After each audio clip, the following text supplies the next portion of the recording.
Sehr geehrte Damen und Herren aus Österreich, dear ladies and gentlemen, as we have some speakers at this webinar, Industrial Digitalization in Southeast Asia, we decided to hold this webinar in English. At the same time, I would like to highlight that this webinar will be recorded, which has also a very positive effect. We will be able to share after this webinar the link on our YouTube channel where you can see this webinar again, or share the link with some of your colleagues interested also in industrial digitalization in Southeast Asia. By the way, we will also share the presentation with all the registered participants at this webinar that you can are not needed now to make some screenshots. What else would I like to say? We will have also a question and answer session at the end, so either keep your questions in mind, or even better, we have a chat function, Q&A part, where you can post your questions, and we will read out then your questions to the respective experts to be answered. In the case we should not succeed until the end, we will answer these questions after the webinar in a written form. Yes, without further ado, I would like to make a small introduction to our today's webinar, Industrial Digitalization in Southeast Asia. We focus especially on two countries, Malaysia and Thailand. Nevertheless, we will also give you a short overview about all the other countries in ASEAN at the end of this webinar. Well, Southeast Asia is quite known as a preferred industrial region for manufacturing, especially with the situation of China. A lot of international companies are looking into the idea to move or to shift or even to set up new production facilities in Southeast Asia. These countries are quite different. The levels of automatization and digitalization in the industries vary from country to country, as well as from sector to sector. And even in the country, there are big differences. So this webinar today should give you a little bit of orientation, what's happening in the region, where is the status quo, where are the trends.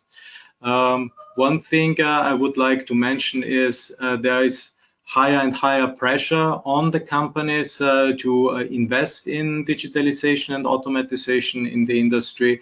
On the one hand side, because pressure is put to employ local people as workers, and at the other side it gets more and more difficult to get also the visa for foreign labor. So especially the cheap labor positions should be replaced, and what's better than doing it via automatization and digitalization.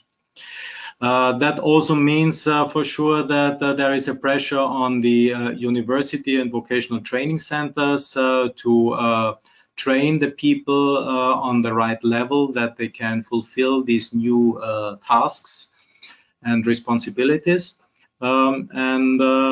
I think this is really something which is a change factor in the region,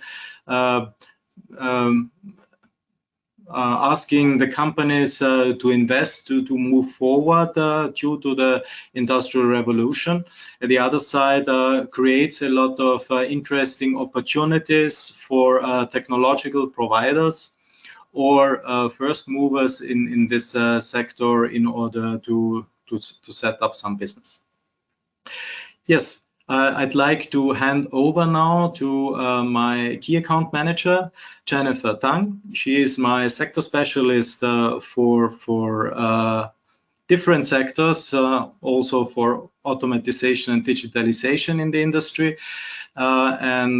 She will be today's moderator. Thank you very much, Jennifer. Yeah, she also organized all the programs, so thank you very much for your efforts in the last weeks and months. Please. Thank you, Reinhard, and hi, everyone. It is my pleasure today to be your moderator and to introduce our first speaker. So, Mr. Tiong is the, sorry, we're just moving ahead. Mr. Tiong is the Managing Director of Omron Electronics in Berhad. It's a subsidiary of Omron Corporation, a global leader in industrial automation with a strong presence in the Asia-Pacific region. He has over 35 years of experience in the field of instrumentation, control, and industrial automation. And currently, he's also the president of the Malaysia Automation Technology Association, MATA, a leading association focusing on the industrial automation and Industry 4.0 in Malaysia, and whose goal is to advance Malaysia through automation technology. So I hand over the floor to you now, Mr. Tiong. Please go ahead. Thank you very much, Jennifer, for this quick intro. And of course, good morning and as well as good afternoon to our participants, whether you are coming from Australia or from Malaysia or in this region. I shall now actually cover the topics which is given to me to talk about the what I call automation as well as the digitalization in Malaysia, as well as the challenges that Malaysian companies are facing. Okay, now the contents of my presentation will cover briefly about this. Since time is limited, I think it will cover shortly about the situations in each area as well as the what I call the challenges. Quickly, I will talk about a quick intro about the association I'm representing, because today I'm speaking as the capacity of as the president of Malaysia Automation Technology Association. So this association was established since 2012, and our main objective is to promote the advancement of automation technology in Malaysia.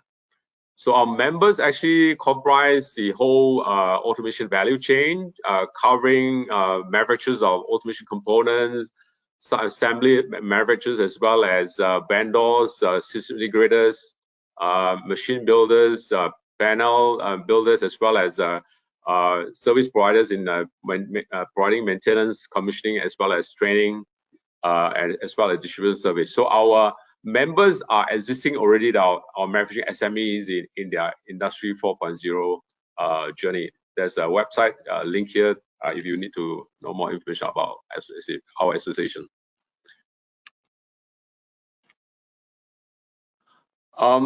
This is okay.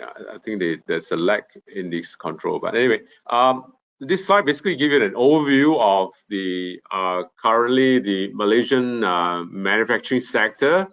As you can see from this, the contribution in terms of manufacturing GDP contribution to the whole GDP of Malaysia, you can see that the top numbers actually it's coming from the E&E sector, primarily the electronic components, communication, as well as consumer electronics. That comprises, I think, more than 5% of the GDP contribution.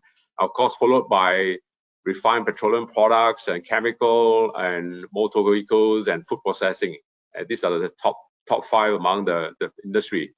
And of course, also when we talk about E&E, it also includes there are others, like for example, computers and peripheral equipment, as well as maybe electrical equipment, which is also listed here. So when you combine these three sectors together, the E&E products as a whole contributed about close to 40% of our total export in 2020. 2020 is slightly higher, about 2021 is about 37%.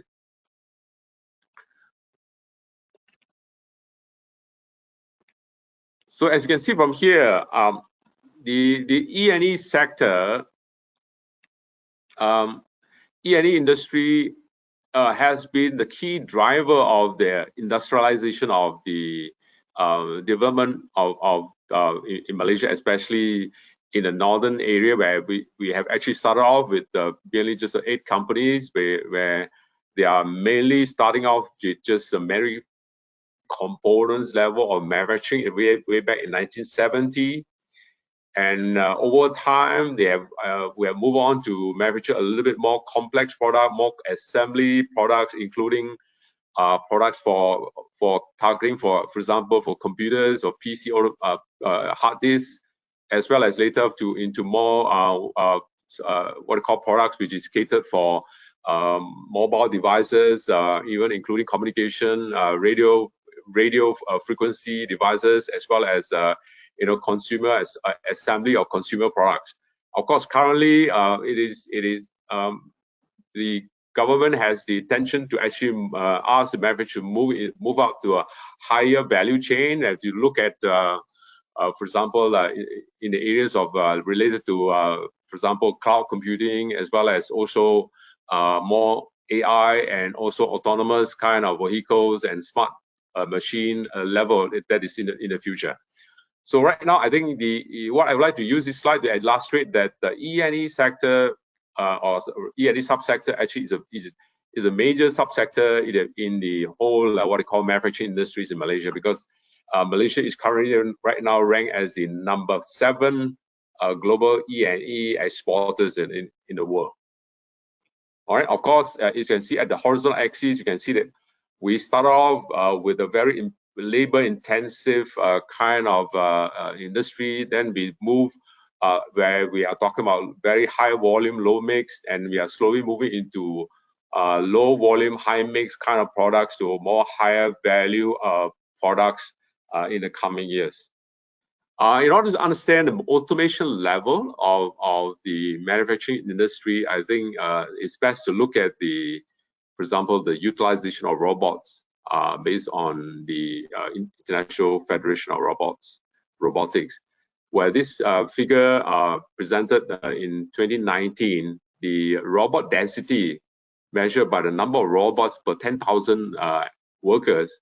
Malaysia is around the number is around 55, which is currently still below the world average, about 113 right now.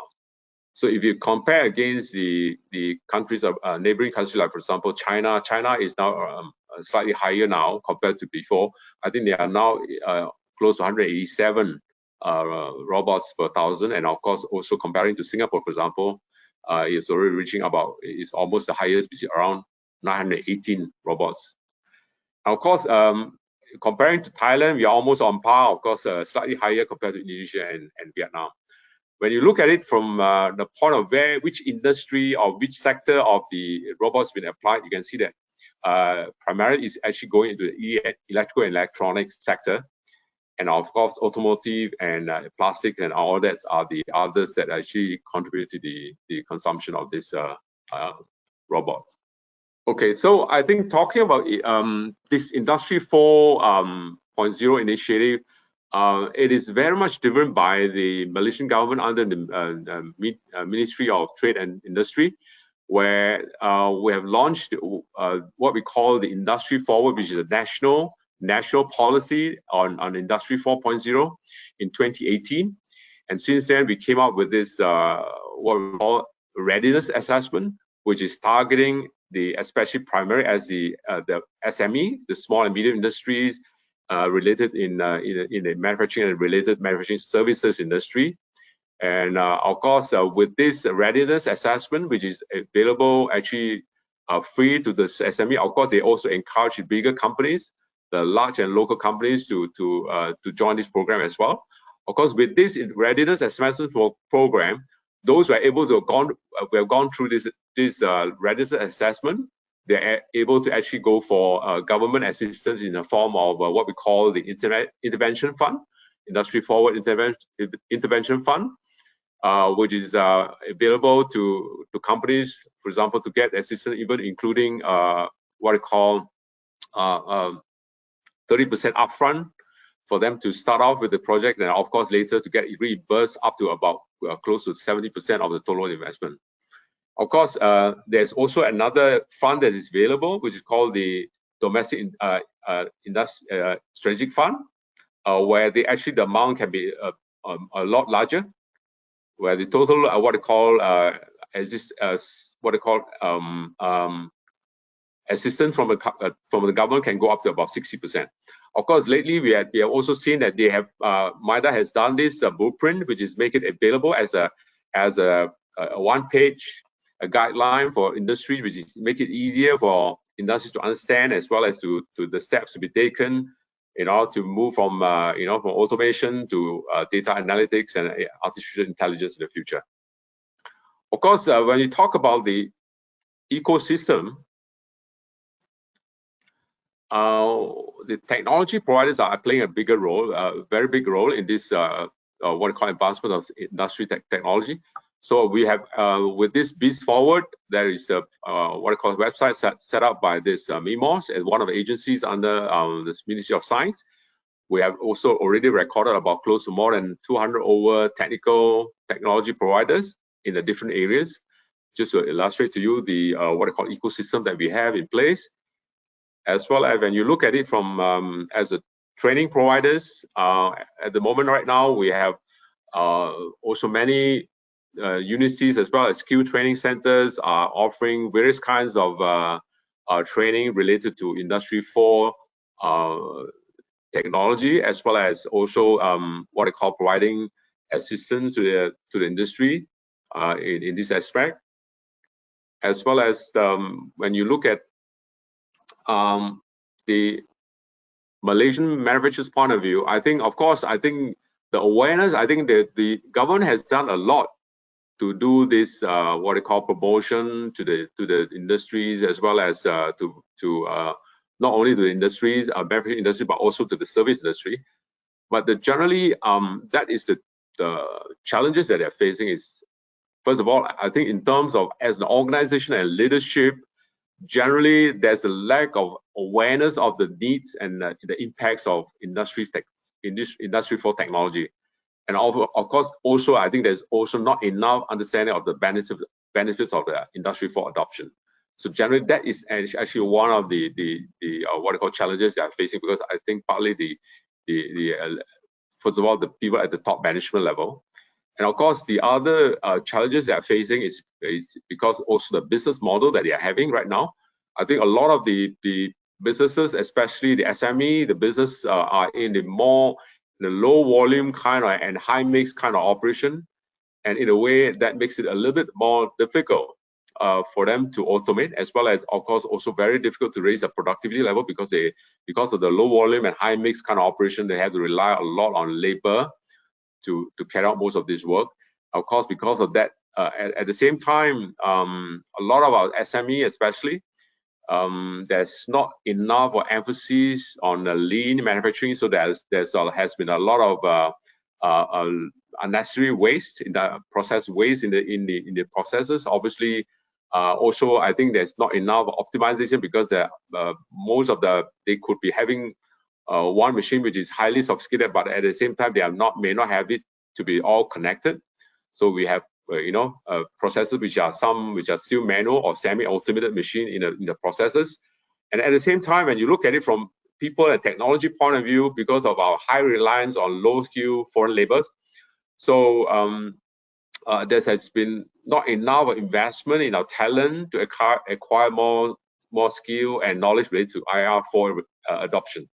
So finance is another issue, because I think obviously it's finance because of the high adoption cost related. So that makes it a little bit more difficult, because when we talk about ROI point of view, comparing to the cheap labor cost, that makes it more difficult for the industry. All right, I know times are up, so I will try to wrap up quickly.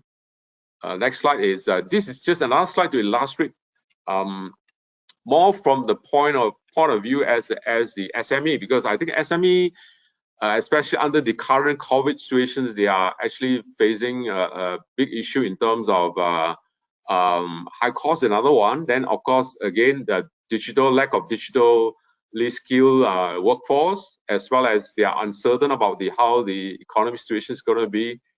And also, I think despite the fact that I assure you that the Malaysian government is doing a lot to try to help the industry, but there seems to have most of the SMEs are not aware that there's this government support available to them. Of course, I think lastly, I think the most important of it is that they do not have the right technology partners. I think right now there may be a lot of companies out there, but I think they are unable to find the right partners right now to be able to work and to customize a solution to meet their requirements.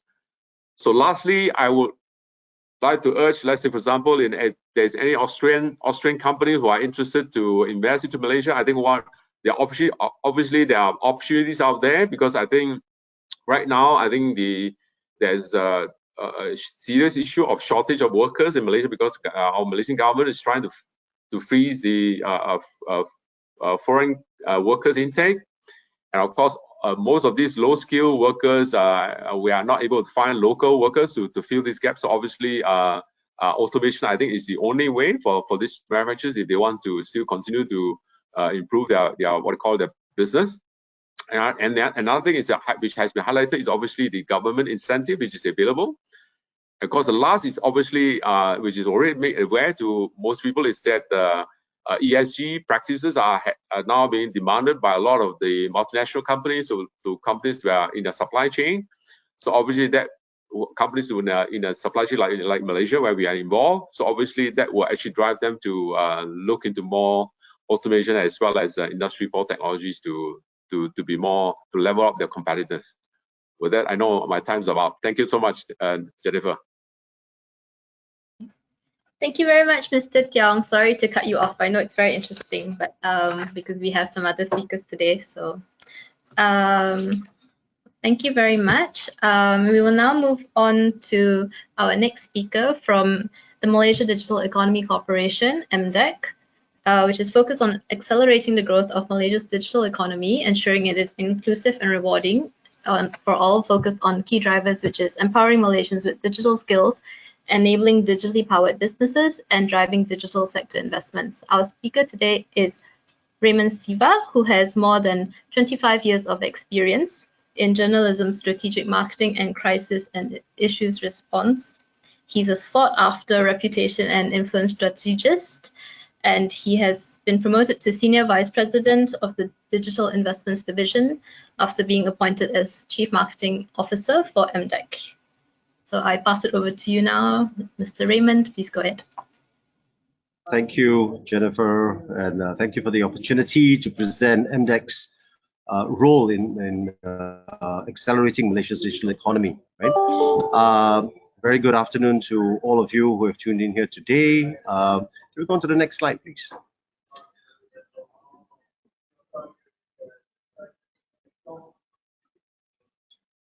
Right, so we're here to really explore what the opportunities in the digital investment is in the heart of digital ASEAN. And when I say heart of digital ASEAN, we really are talking about Malaysia here. So to set the context in quickly, we always say Malaysia in the context of ASEAN, and really ASEAN is the next frontier for the internet economy. You just look at the numbers, and if you look at the left-hand side of the slide, Malaysia at a glance, we are at 32 million from a population standpoint. We have a 16 million workforce, out of which 1.6 million are really in the digital economy. Our GDP is at 354 billion in 2020, and the digital economy is about 22.6% of that in 2020. Now that's expected to grow to 25.5% within the next 5 years in 2025, and relatively high internet penetration rates. Malaysia is situated really at the center of ASEAN, so we are really, a 2-hour flight to most of the other economies in ASEAN, and really 4 hours drive to most neighboring countries.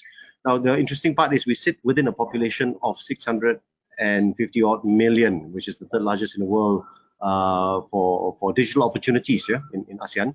The GDP is at 3.2 trillion in 2019, with an average growth rate which is significant. And if you look at the internet users, you obviously see the opportunities that any investors can avail of. We have 440 million population connected to the internet. Right? Next slide. So here, why Malaysia then, right? Within the 10 countries in ASEAN, really, if you think about it, over the last years or so since our independence in 1997, we've always been a very pro-business government, right? Business continuity is really very important. And if you think about it, the multimedia super corridor that we launched 25 years ago, or the MSC Malaysia initiative, put Malaysia as the original startup That's very interesting to note, right? So we embarked on a journey, which was the MSC. We really built up Cyberjaya from ground up to be the hub, like a Silicon Valley in the ASEAN region or in the Asia region, which was then emulated by a lot of other countries. So we have the DNA and the track record of developing our digital economy, including the startups. And we always think about it in three waves, where the initial waves was the big ICT companies, the likes of NTT, Oracle, and the rest. And the second wave were the internet companies, Google, Facebook, and the likes of those. And of course, the third wave, which is now when we're looking at application and solution providers, the likes of Grab, Foodpanda, and all of that, right? And so throughout the last 25 years, Malaysia has really evolved and rapidly embraced the evolution of the digital economy. There's also a very mature and innovative digital ecosystem built over the last 25 years. We've got Bahasa Malaysia, we've got Mandarin, we've got Tamil, we've got many other languages here. So there's a big pool of multilingual and digitally savvy talent pool, right? The value-driven cost of doing business is really something that we shout about all the time. And really, since we're the center of Southeast Asia, we're really well connected to all the other economies, including Indonesia, Singapore, Thailand, which is north of us. We are ranked, 12 globally in the World Bank's, doing business survey, and also really our expanding of our digital focus nationwide through the digital economy blueprint, which was launched last year. And the fourth IR policy provides all investors a chance to, again, leverage on the inherent opportunities that now the Malaysian digital economy presents, right? Next slide.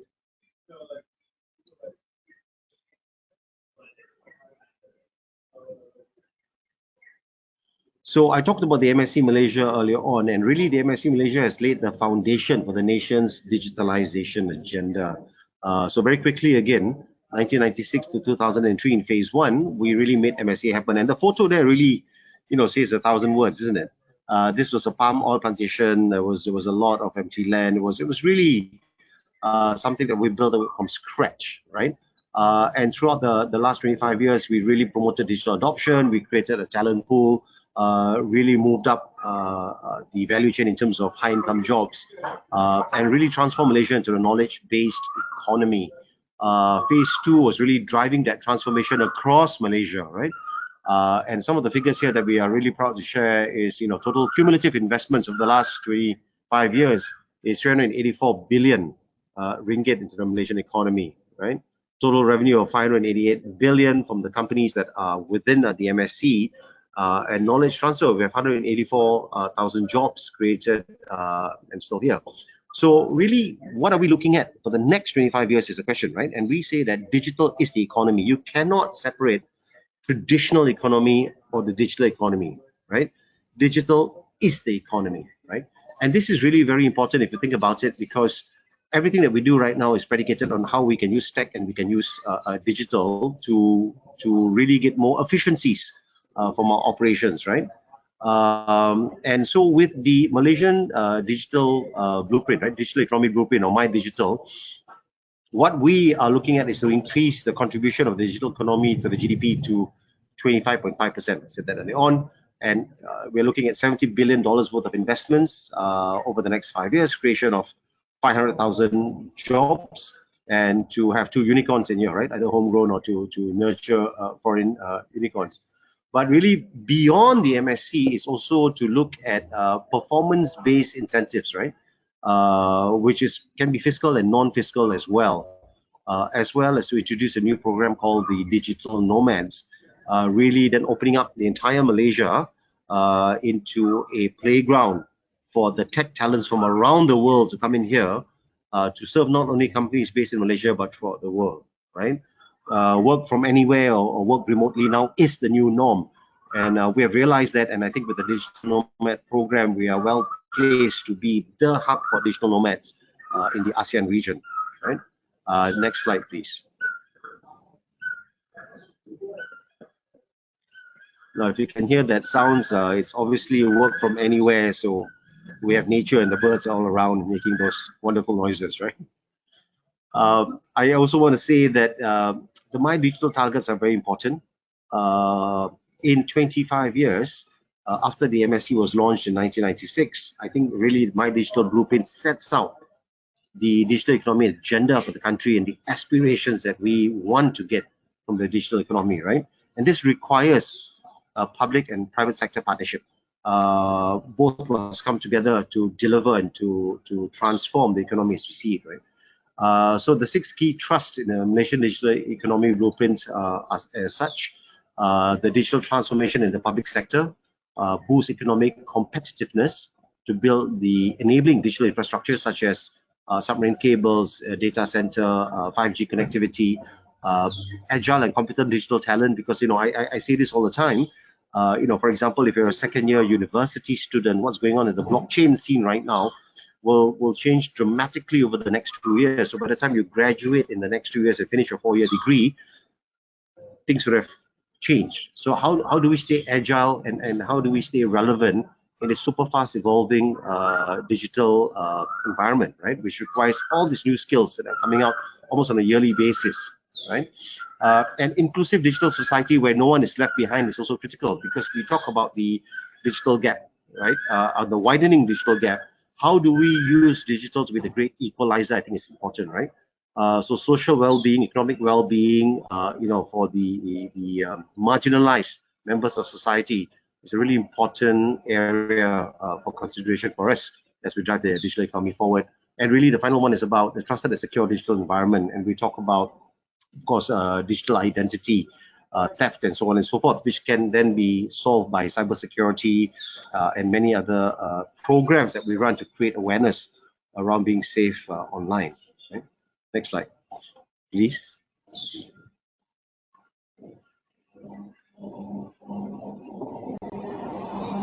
So here, how do we then achieve on the goals that we've just stated? We have announced My Digital in January of this year at Expo Dubai. Now, My Digital will be the successor to the MSC, the Multimedia Super Corridor, right? And so our Malaysia Digital Investment Strategy over the next 5 years, up to 2025, takes into account these 5-year targets, right? MDEC will be looking into attracting 50 billion worth of investment, committed and realized investments, to create 50,000 high-value jobs in the knowledge economy or in the digital tech sector, to attract and to establish 50 Fortune Tech 500 companies base their operations out of Malaysia, to get 5 global unicorns to set up in Malaysia. And really, we're going to be focusing on 5 industry sectors, right? These are the promoted sectors, and we're looking at digital agriculture, digital health, Islamic digital economy, where we already have an inherent strength, and fintech, right? Smart cities, which talks about connectivity, IoT, and you talk about smart buildings, digital ID, you're talking about ESG, waste management and the like, and finally, digital tourism.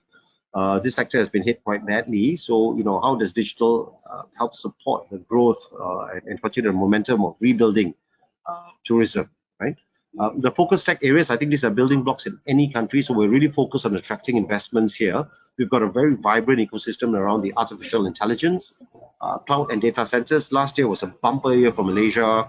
We attracted very many data centers, global data centers, to base your operations out in Malaysia. We have the natural environment to land them, including low and easy land ownership. We've got access to renewable energy and power, water, and good frameworks in place, right? Internet of Things, I think, is really where artificial intelligence and Internet of Things are really where the tech is moving. Talk about your connected watch, talk about your connected TV, connected cars. These are really IoTs, right? So a lot of companies are also basing themselves out in Malaysia to use Malaysia as a sandbox, right? To test out, driverless cars and other areas that they can do here. And digital content, animation, AR, VR are really some things that we have a very long track record, a very successful track record in. Emerging tech, we cannot not do without blockchain. And blockchain is really not about just emerging tech. I think it's mainstream right now because it forms the building block for many things, right? Including certifications. If you think about halal certification, education certifications, even your digital vaccination certifications are mostly based now on the blockchain platform. Drone tech is big. And we talk about drone tech in the plantations area. We talk about border security and controls. We talk about healthcare delivery to rural areas. extended reality, we're talking about metaverse, advanced robotics, and edge computing. These are all really important stuff, right? That will shape the future that we live in, or the future that our kids live in. And finally, we have, of course, the digital global business services, which really is something that we are very strong in, right? So if you think about SSO, shared service and outsourcing, digital global businesses is the next step forward, and we have really attracted a lot of businesses in this area. Now, the next slide, please.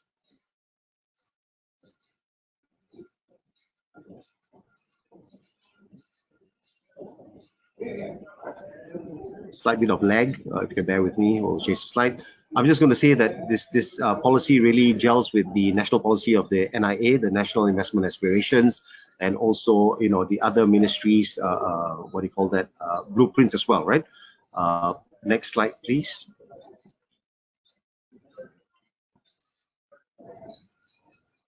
Right, so the digital opportunities really is all across Malaysia, and this is really important to understand, right?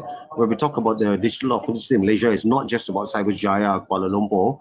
This slide, and I'm sure it's going to be shared with you at some point, you can choose to land your investments or your operations anywhere in Malaysia, right? And these are the corridors that we have throughout Malaysia that you're able to then look and see where the best fit is for your business. And we have something here for everyone that's able to land your investments and help you grow your investments. Right. Next slide.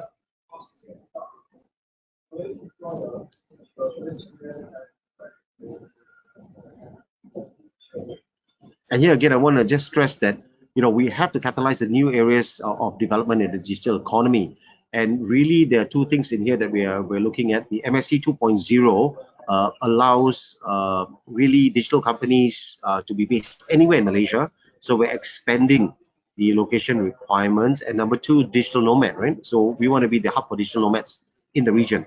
So think as you may, you know, people who are working off in Bali or Phuket or Singapore, you know, now you're able to enjoy Malaysia, get, you know, 5G connectivity, have the best infrastructure, and serve companies in Malaysia as a freelancer or as a remote worker, right? And you can also serve companies anywhere in the world, with Malaysia being your digital hub. Or the hub for digital nomads. And I think this is really a key point to raise, especially in the current work environment, and we talk about the great resignations and all of that.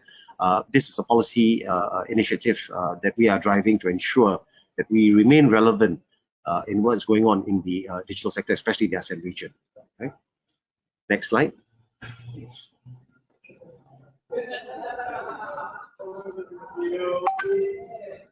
Okay, these are just some of the digital investors that have, you know, chosen to be based, or chosen you know, their offices to be based in Malaysia. So if you look about you know, all of this, Larry Vade from the UK, iFly Tech, Jabil Secure, these are global names, right? And they've all trusted Malaysia to land their investments, and we hope that this provides a sense of the kind of companies and kind of investments that Malaysia has been able to attract. And the following slide, please.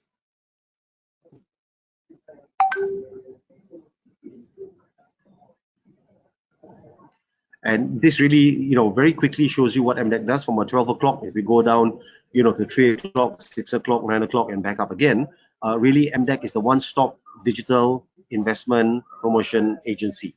And these are the key things that we do. So if you're thinking about lending any sort of investments in the digital economy in Malaysia, I strongly encourage you to contact us. We'll be able to facilitate that in Malaysia as well, right? And my final slide, please.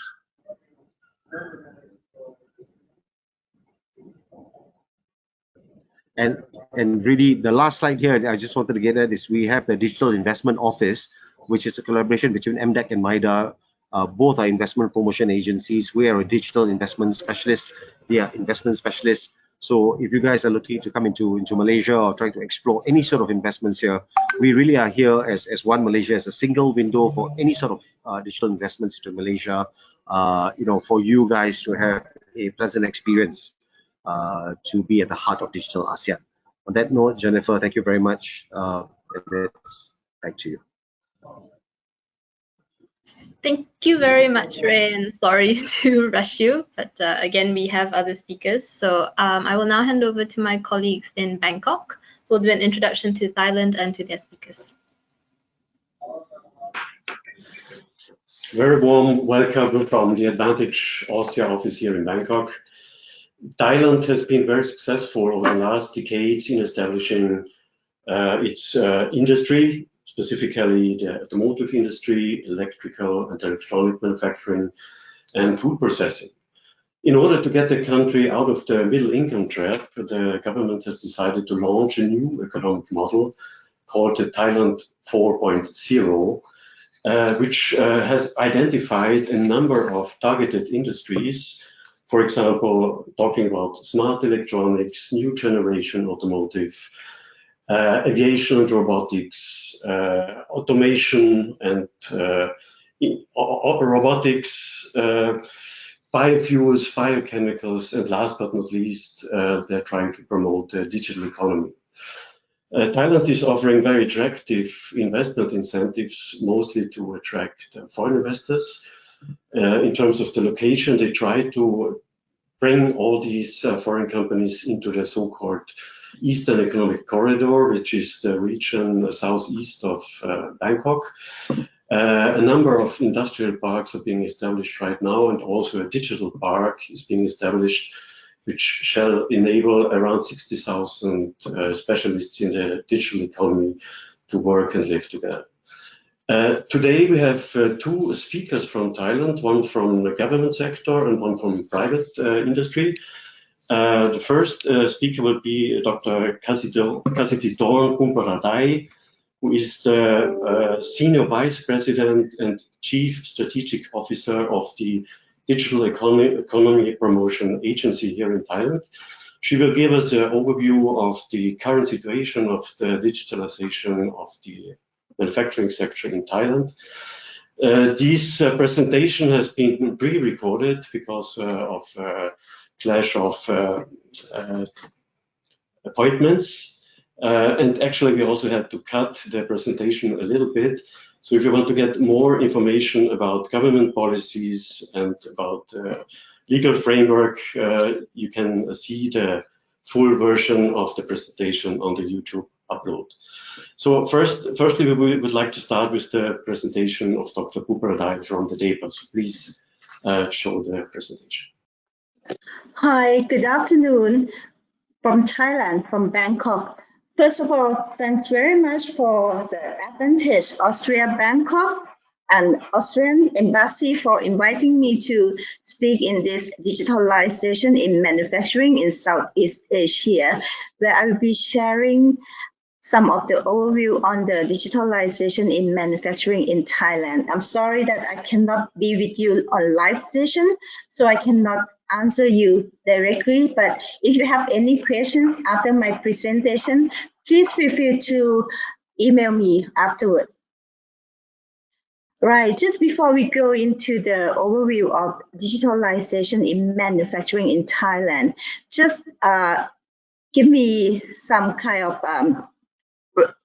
a few minutes to tell you why we are interested in this topic for DEPA.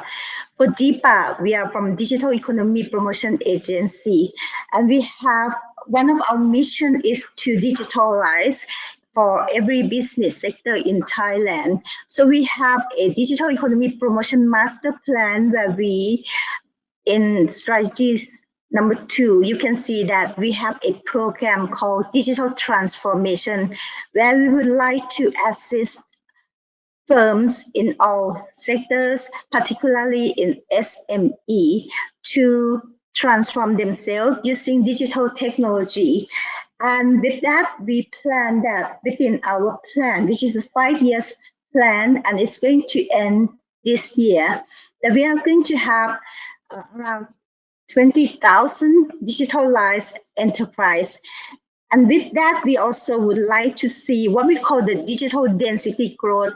By digital density, we want to understand whether firms in Thailand can adopt and use digital technology, not only just adopt, but also to use it in various functions, meaning we want to know in depth what they are using it for and whether they can succeed in this. So with this, I would like to share with you that we have looked at this digital transformation for both manufacturing, agriculture, and services. But today I'm going to share with you the manufacturing area that we look into this topic.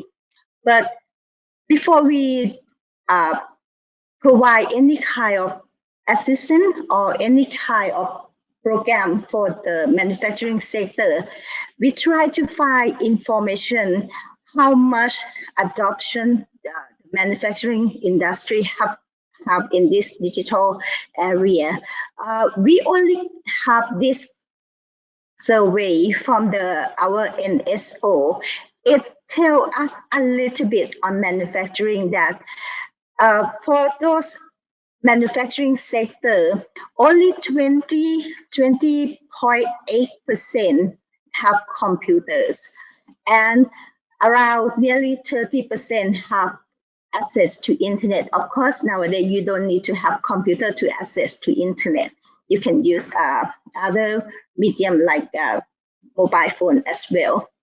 And then if you look at the different graph, they said about the use of digital and internet to purchase or to sell via internet. And also you can see again that manufacturing has quite a low percentage of that sector using internet to sell and to buy. So all in all, compared to other sector, manufacturing sector in Thailand don't use much of digital technology. So they probably have some problems for them to kind of make them difficult to adopt the digital technology. So what is that? That is something we have to find out. But we want to find out a little bit more of this use of digital technology. And we don't have any kind of figures back in 2019. So we were lucky that we come up and we partner with our friends from UNIDO, and we adopt UNIDO approach and questionnaires to start what we call a pilot survey for only 200 samples in EEC area. Then we started to do that again, conduct that again next on 2020 with the same kind of industry, 5 industry. And this year, we just completed our survey. So this is something new. And what I'm going to share with you today is only the preliminary result. Nobody has seen this before. So spare with me, and I hope that we have done it quite thoroughly. But if there is any mistake, please spare with me on this topic. In 2019, we started out with 5 sub-industry, and only 200. And then we enlarged the sampling, but still with same industry. And then we enlarged the sampling and we add some more sub-industry. So what happened with this kind of survey to tell you about adoption of digital technology in manufacturing area? In doing so, in this survey, we don't just ask them whether they have computer, they have internet, but we look at 5 different functions in their firms, in their plant, and ask them whether they have used this digital technology to digitalize in these 5 sub-functions. For each function, we also divided into 4 levels. Basically, it's from analog or from manual through the use of real-time data, the sophisticated one. So if you like, we can say that this is like 1.0 and to 4.0 of the industry. So what we found is this. It's not a very nice result, but this is the result we found. In 2020, of course, the number is not so good. It means that a large number of firms in manufacturing areas are still very much concentrated in the use of digital only at the level of 1.0 and 2.0. And then the current situation, the survey that we just got, make it not very appealing, or it is a little bit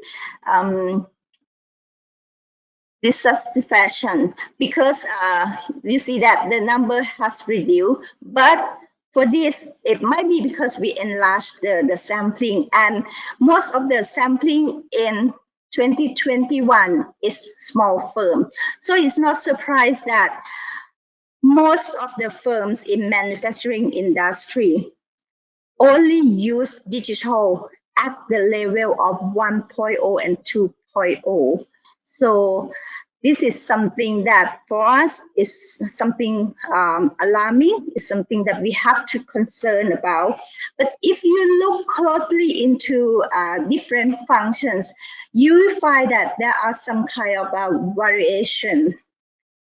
For example, this is the first function on the supplier relationship, or relationship with supplier, where firms use digital to connect with their supplier to make this supply management.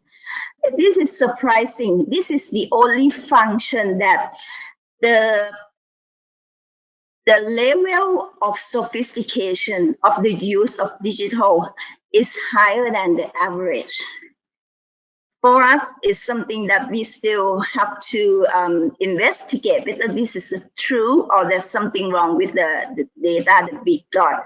But for example, what we look into the data that we got, we say that perhaps the high level is because some of the question is about purchasing via website and using supply chain via website, and that might be slightly misleading. That's why firm answer is on the 4.0 than just 1.0 function. So this is one of the issues that we want to highlight. But if you look also in terms of the different industry, you can see that electronic is quite sophisticated in all functions. This is on the product development, the use of digital to come up, to design new product, to come up with something new. It's only in electronic industry that you can see that a larger proportion of electronic industry have managed to kind of use digital in a more sophisticated way, but still, it's still mostly in a 2.0. We are not talking about the next 5 years yet, so let's go through this. For process management or the production process, of course, you see the same pattern that most of the firms are still using quite simple technology, still using mostly analog and still using manual. This is something that we found across all industry. And this is for the customer relationship. So again, this is something that we thought that we will find the same pattern with the supplier relationship, but no, unfortunately, we don't find the same pattern. So again, firms are still using digital at a very simple task. Business management, you find the same pattern, but with a little bit relatively higher towards the 2.0 level. So in conclusion, for what we found at present, it's this: firms in manufacturing industry are still using digital in a simple way in all functions that we investigated. So let's go back to what we asked them, whether they will have some changes in the next 5 years. And of course, we see that in all answer, the next 5 years would be different. But this is their plan, their motivation, their inspiration. They want to move themselves towards using a more sophisticated technology, a more sophisticated task. And you can see that electronic industry, again, is a kind of a leading in this aspect. So you see the same pattern again and again in all functions. So what I'd like to conclude for only for this statistic is that this is a preliminary result. Just got it 2 days ago because I plan to use it first time here. We are still looking into what exactly are the obstacles for this firm. One of the issues that come up in the kind of open questions is that human resource is an issue. Capital is an issue. And another issue is that they don't see this as something that necessary. They think that what they have been applying using digital technologies for are sufficient, are enough. So this is something that perhaps we need to reach out to more to the firms to, well, I don't want to use the word educate, but something like that, to make sure that they understand what the full potential digital can bring to their firms, and perhaps we can help them. How can we help them? The first issue is that at DIPA, how can we help the firms, I mean, in this sense, manufacturing industry, to adopt and to transform their business? I mean, we are not going to tell them that you are going to transform the first function, the second function. No. So it depends on each particular firm, particular plan, what they need to do, what they should do. But what we have is that we have some help in terms of funding. We have what we call the transformation fund, where we help firms with our what we call matching fund. Because to acquire digital technology, to adopt and to apply digital technology, you need some capital and you need some help in terms of perhaps hiring a consultant. All of these mean that you need to be financially sound. So we help them with a project, whatever project they come up with the the value of up to 1 million baht, not exceed that. But this is going to be only 60% of the project value. It means that if you want to do something for yourself, of course you have to put in your capital, you have to put in your effort as well. This is something that we have been doing at DIPA, and we've been doing that with our friends, with like a Federation of Thai Industry. We cannot just go into each firm one by one, because that is not us. We don't have an expertise and we don't have enough resource. We work with our partner. In this case, our partner help us to identify firms that need help, and then we work together with them. But also in some cases, digital transformation might be a little bit sophisticated, need a lot of effort, need a lot of time. So we also have a kind of a smaller funding. We call it transformation brochure, where we help them. This is a grant. We help them with like 10,000 baht for each project. This is basically for them to acquire some simple technology. This is something that DIPA has been doing. And with this, we have been helping around to 250 SMEs, and we have been working with more than 8,000 SME in terms of voucher. What we want to do is not just giving them money. Another issue that we are doing, sorry, I have to go back to my earlier slide a little bit. What we also doing is that in this strategy number 2, we have another program called Digital Startup. Digital Startup is a supply side, so to speak. This is a supply side that we have been working with. We have been nurturing. We have been helping digital startup to set up a firm, to expand the firm.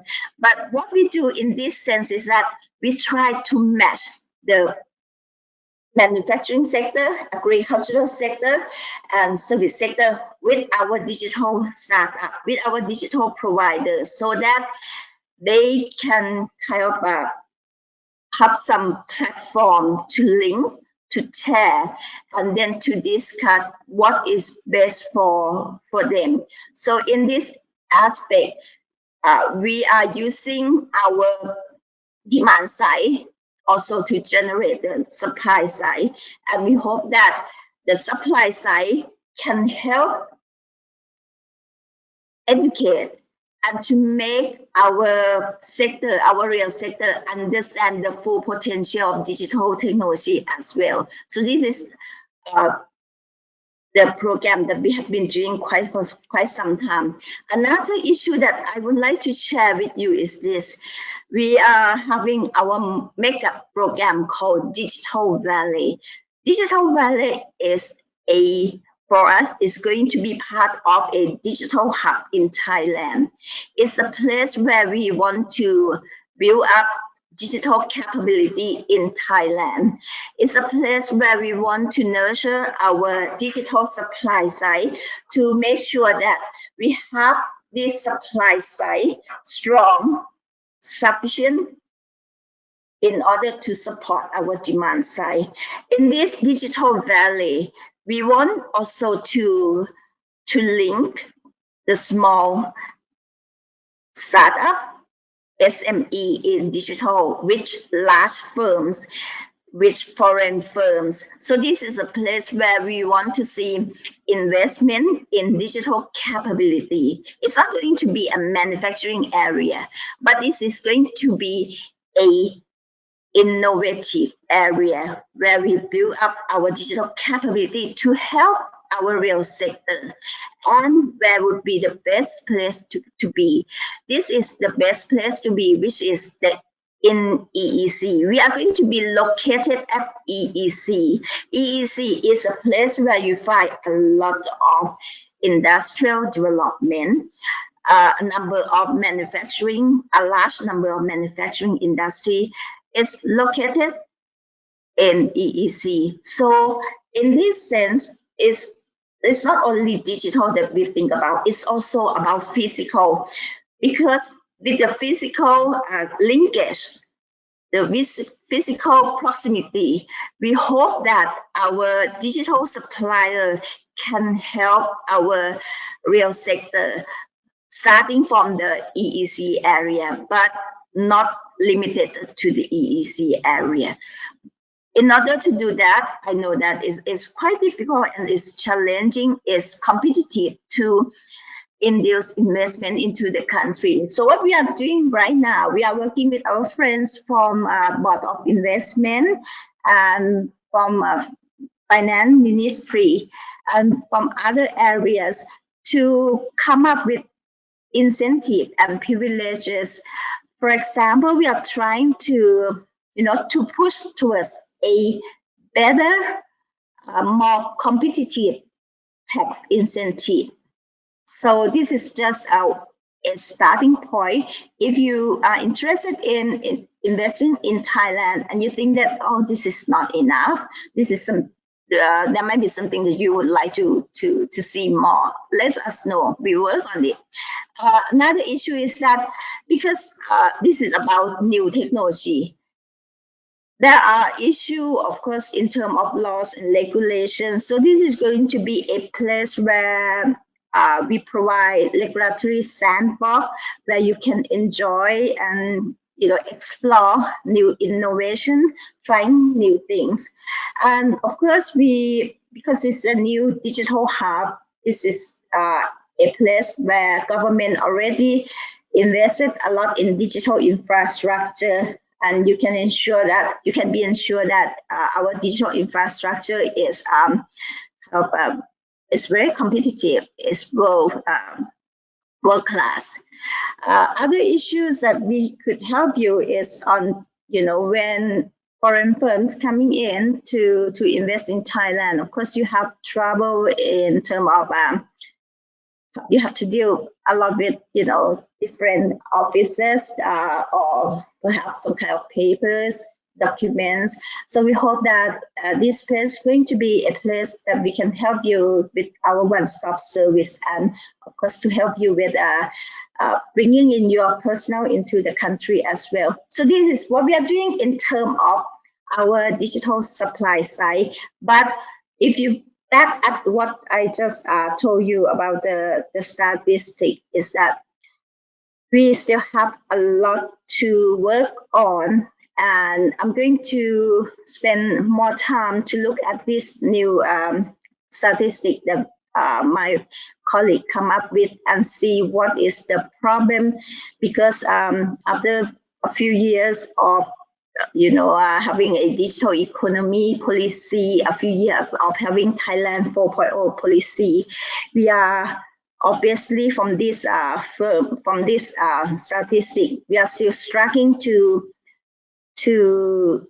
digitalize our manufacturing industry, and I hope that we are doing better and better in the future. So thank you very much. I hope this is helpful for you to understand the state that we are in, and I hope that you also see the opportunity to come and help us in Thailand and perhaps to invest in Thailand as well. Thank you very much.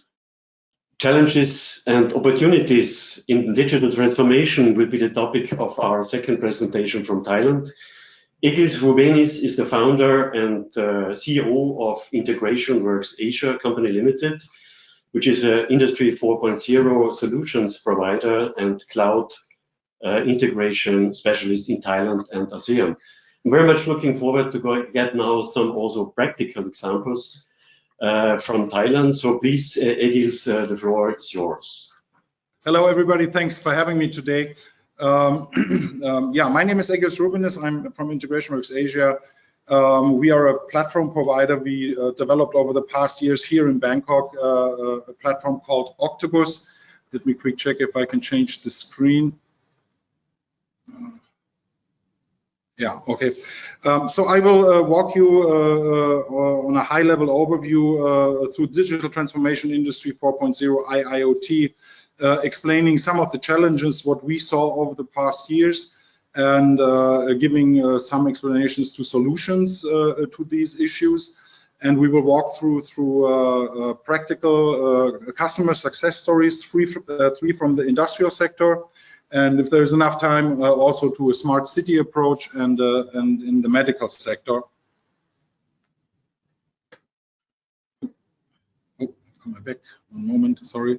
So in general, the problem what we see today in a quite unconnected world is that there is a lot of different data sources delivering data in a lot of different formats to a lot of different applications and data silos. So what we don't see today too much is an interoperability between all these different data sources. On the left side, we look at the PLCs, which mainly control the machinery in factories, which are kind of standalone or connected to an HMI, human machine interface. Then on the other side, you have networks like Sigfox and LoRa, which are on the market for a good over a decade. Sigfox is a network based in France, headquartered there, and they are looking for one exclusive provider per country. And here for Thailand, the company is Things on Net, and the task of the company is to set up a countrywide network of antennas to assure that the data from the sensors can be delivered nationwide.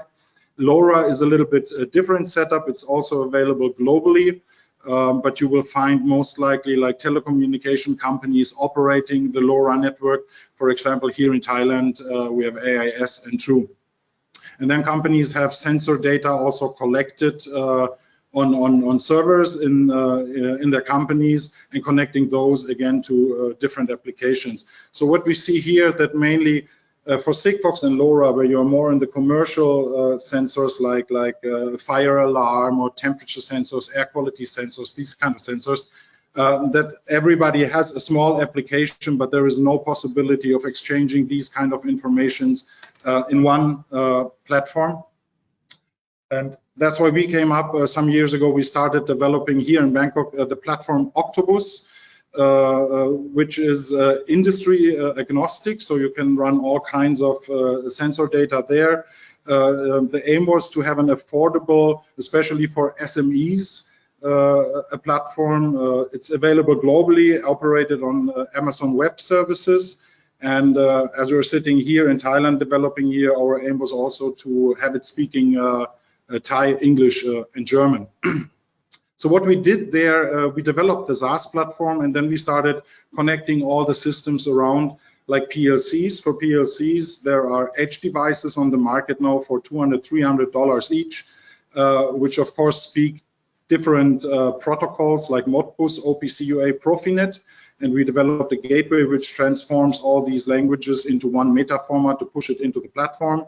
And then we also automated Sigfox and LoRa so that you can simply log in with your Sigfox data in our application, just sync everything what you have, for example, in France on the back end. We also take care of setting up the callback so that the data is automatically sent into our system. Same approach for LoRa. And we have an open API that if you're a company with IT resources, that you can develop the access into the platform itself. The platform gives you in the data layer like time series, which is sensor data, statistical aggregation, rules engine, and notification engine for alerting. And the aim was to have something where you don't need really consulting or developers to set up the platform. So the user itself is able to set up the platform by just creating a dashboard, adding the assets and the measurements, which is available then in the system. And from there you can move on. You can also import digital dashboards like a factory floor plan or a picture, and you can just push your beacons on there and connect it to the asset, and then the data is arriving on the visualization systems. So the most common questions asked in meetings is, how much will digital transformation cost me? What is my ROI? What is my benefit? And the honest answer is I can't tell you. For that, you have to look a little bit deeper into how is the business set up, what kind of machinery are you running, how are the processes structured. But on the next 5 slides, I will give you some customer success stories and what the pricing was there and what the benefits were there. So the first process use case from the process industry we set up with Siemens here in Thailand, and it's called a CIP, Clean in Place, which is mainly used in food production, beverages, and in the pharmaceutical industry. As in these industries, in the production process, you have a lot of tanks and a lot of piping systems. So companies came up with an external CIP system, Clean in Place, which means they have a setup of, for example, 3 tanks containing different fluids like acid, lye, and rinse water. And then you have a piping system connecting to the factory. You have one inbound pushing the fluids into the piping system and tanks of the factory. And after it's cleaned up, it comes back and goes back into the circle of the CIP system. In between, you have systems like a heater, because the lye and the water need to be heated up to a specific temperature. And of course, you have a lot of sensors monitoring the temperature. And at the end, also after the cleaning processes are done, you have a sensor measuring the water quality. And if that is clean, then you can start within your factory the next production step for your next line. So for this setup, especially, we had to investment of 3 edge devices, which connects to a PLC, and then can send the data into the Octopus platform via 5G network. So the investment cost there was 30,000 baht. The setup of the edge device was 15,000 baht. The Octopus subscription for 1 year for these machines was 9,000 baht. So the total cost was around 50,000 baht, and the yearly recurring cost was 9,000 baht. In terms of benefits, you're improving the process efficiency by real-time performance monitoring and alerting and notification system if something is going sideways. You have a reduction of machine downtime by 15% and media consumption by 10%. And you have an automated order transaction for raw materials and utilities. For example, we measure how full the tanks are, and if the lye or the assets have to be reordered to be filled up, then this is automatically reported to the ordering system, and it is ordered. Our second use case in the process industry was initiated by DIPA, and it's a still ongoing project. And the aim there was in the EEC, in the Eastern Economic Corridor. There have been projects assigned to companies like Siemens, Omron, Cisco, and Mitsubishi E-Factory. And the goal there was that every company has been assigned 3 factories in the EEC for energy monitoring. And here we have a similar setup with Mitsubishi. We have 3 edge devices connected to PLCs, which are running the machinery in the factories. And the setup was similar here, and also the cost block was around about 50,000 baht for 1 factory, with a yearly recurring cost of 5,400. Benefits here is the identification of energy-related saving potentials, a continuous monitoring as a prerequisite for a sustainable energy mix, conventional and renewable, and the reduction of energy costs by optimization of load profiles. So for example, if you fire up all your machinery in the morning at 8 o'clock, you will have a higher peak than as if you do it in a controlled way, starting firing it up at 7:30 or 7:45, step by step. The next case is with our customer AZO. AZO is a company producing machinery in the food production sector. It's headquartered in Germany. And here in Bangkok is the division for the Southeast Asian part of AZO. And there we installed a system for food production with a dosinenter, a mixer, and a filling process, so mainly for breakfast cereal. And there the setup is also connecting to every machine, edge device. So there's no other retrofitting needed. We mainly work with PLCs from Siemens or from Rockwell or Omron. So the PLC and the complete configuration stays the same. You just have to connect the edge device, set up the edge device with the gateway to transform the data, and then push it into the Octopus. For AZO, it is so that they are going to set up a complete operations center for Southeast Asia, which gives them the chance to also subcategorize customers and also give customers the access to the same platform, but the customer can only, of course, see his own data. But for AZO, it's like a system that the PLCs are connected and send the data in near time. As of today, if there is something going wrong or they need an information, they have to proactively dial into the factory, onto the PLC, and receive the data. So this is a 24/7 approach that the data is available at all times, also signaling if there is something going sideways on a machine and that you probably have to address the managing director of the company or the owner or the maintenance crew to have a look at what's going on there. And now followed by 2 more showcases. One is in the smart city environment. We are working here together with the Chiang Mai University and the Fraunhofer IMW Institute from Germany. The setup here is done because of difficult air qualities at specific times in the northern part of Thailand.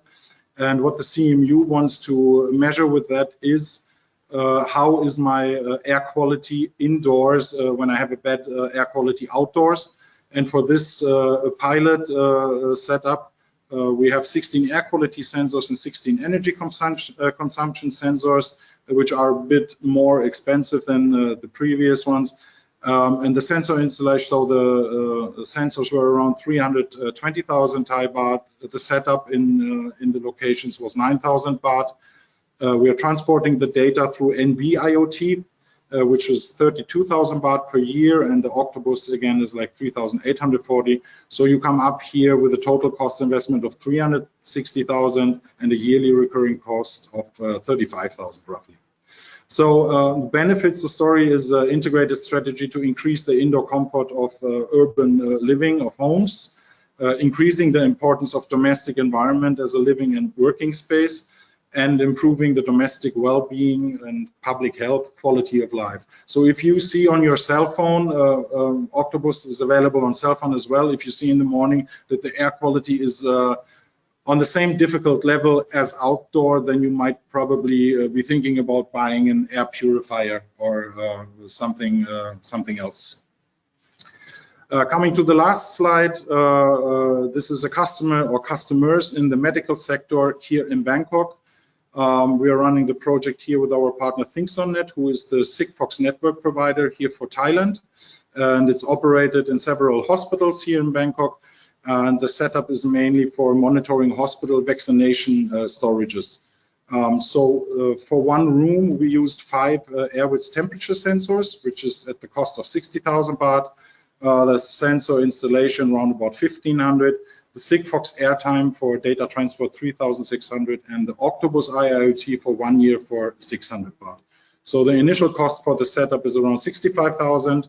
And the yearly recurring cost is around 4,200.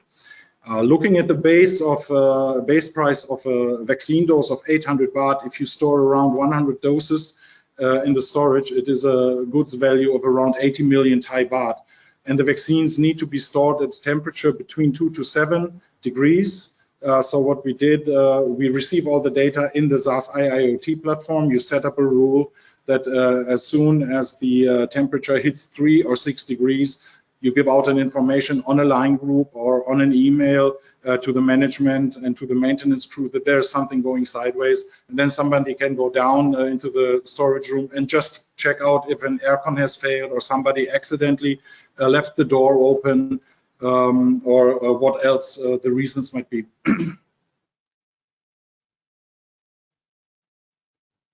So in general, from our point of view, you don't have to start your journey into the digital transformation with an expensive digital twin or a huge system setup. From our experience, you can make your first steps into the digital transformation with small implementations at affordable and overseeable costs for edge devices and IIoT platforms. You don't have to reinvent complete systems or anything else. And then after you set up your first case there, just get a feeling for it, what the overall handling is, and then expand depending to your business cases, step by step to your individual needs. One thing I would suggest, invest one day for external consulting with a company who simply has some experience already doing these kind of things, because the picture will be much clearer for you after a day.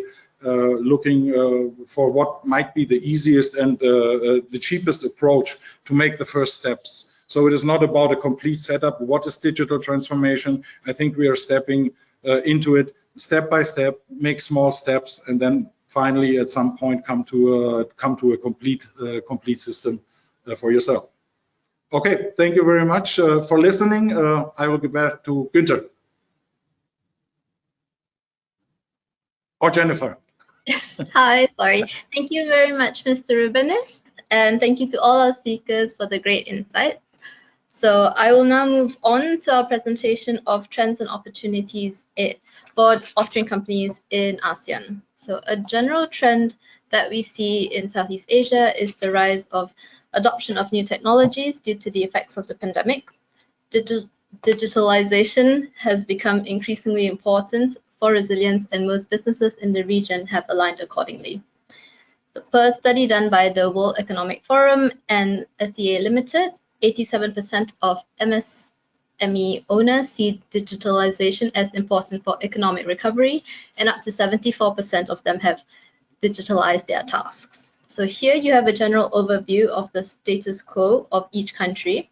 for different aspects of their readiness for adoption of digitalization. Just to explain the terms, first, is there available or planned infrastructure to support digitalization, such as hardware, resources, access to digital networks, quality of connection?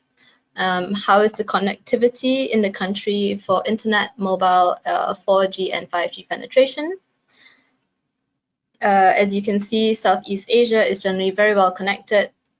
Next, we have skills, which would be for the labor force. Are they already tech savvy or unfamiliar with anything digital? Again, here we have quite a range, but generally fairly skilled labor. Next, what is the situation of digital security in the country? Unfortunately, this remains low in the region aside from Singapore. And finally, the acceptance refers to the readiness of the government, businesses, and people to accept digitalization. I think here we can see that it's generally very high, and the main barrier would be awareness. So on this page are some of the focus areas for each country in terms of what is needed to improve adoption of digitalization and the main criteria for consideration by businesses. Aside from Singapore, which is very well developed, the overall trend would be to improve infrastructure and connectivity, as well as enhance skills and efficiency. I will now move on to the individual countries.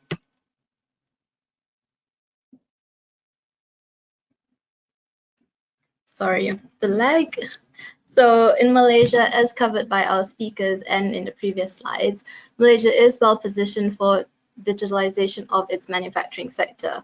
Some of the key technologies that would be needed are in the following sectors. So connectivity solutions to increase the level of productivity and the use of digital applications, which would require more robust and reliable connectivity. Internet of Things, autonomous mobile robots, and edge computing will help to make manufacturing more cost-effective and flexible, as well as allow real-time data to be transmitted.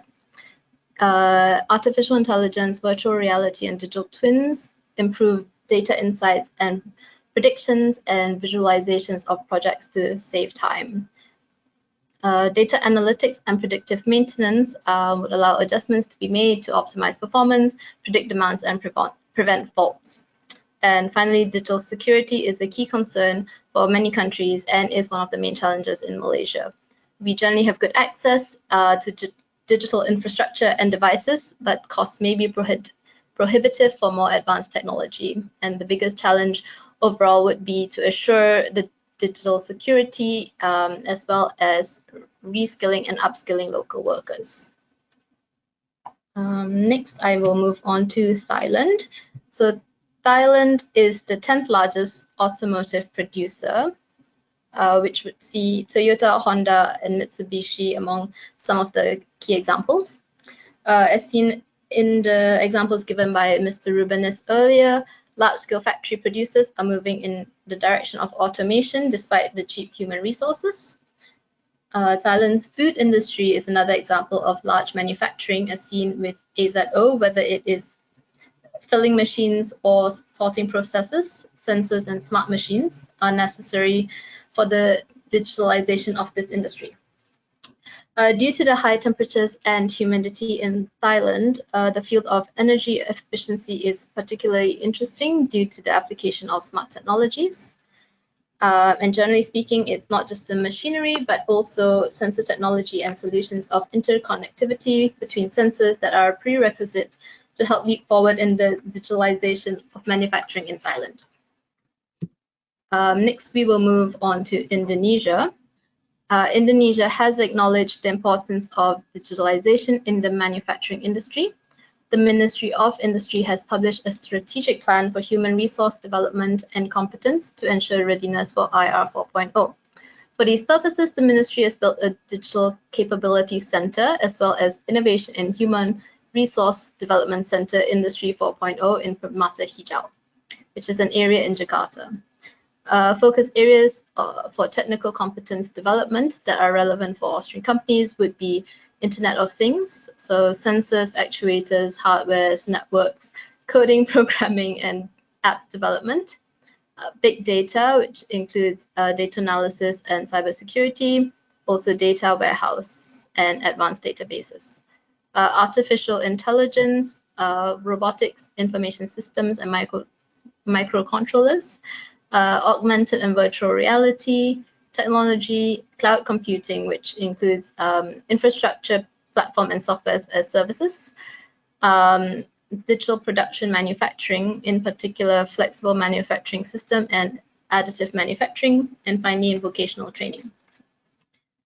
We move on to Vietnam. Digitalization is the main focus of Vietnam in the years 2022 to 2023 to recover from the pandemic and become a main driver for stronger economic growth in the years to come. So opportunities for Austrian companies would be in the sensor network and Internet of Things. So environmental monitoring, remote automation for smart farming or smart cities or smart homes. Connectivity solutions, again, are important. They are a backbone for digital infrastructure upgrading. Artificial intelligence, machine learning, robotics, virtual reality, and augmented reality. Also blockchain technology and data analysis, where the applications are in many fields such as food traceability, smart contract, and payment networks. We also have digital security, cybersecurity, and data privacy, where there is new law enforcement on these topics, and companies are at their beginning phases to prepare for this. And lastly, smart logistics management solutions, which will help to reduce logistic costs, which is still high, as logistic efficiency is important for the development of e-commerce.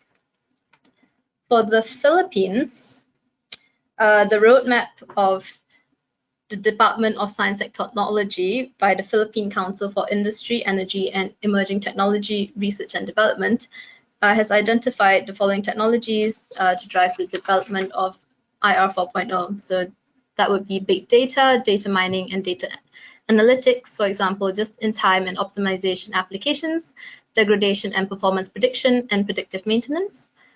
Internet of Things and smart systems, which are the integration of vertical and horizontal value chains and multidimensional data correlation.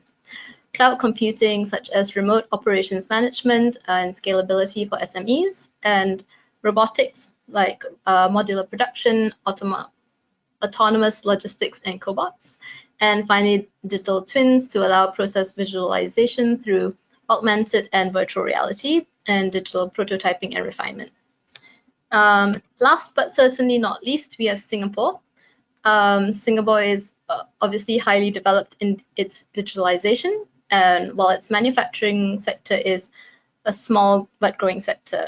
The government therefore seeks to attract companies that want to expand their manufacturing operations, in particular the fields of pharmaceuticals and semiconductors.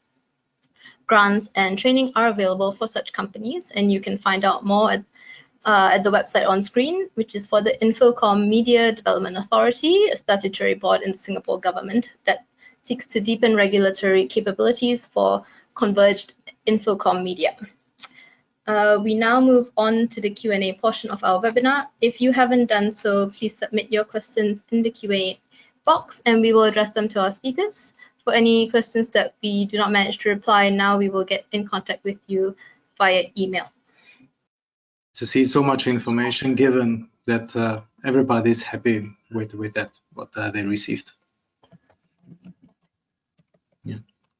But I invite everybody of the participants, if they have any question coming up, even after we shared our presentation and the link to the event, the webinar, please let us know. We will be happy to address your questions to the right people and to find the right answer. There's nothing else is coming in. At the other side, we are already over the time what we wanted to have from the beginning. I say thank you very much to your participation. A big thanks to the experts and speakers. Yeah, at the same time, we also would like to highlight shortly our events in the field of digitalization and automatization in the near future.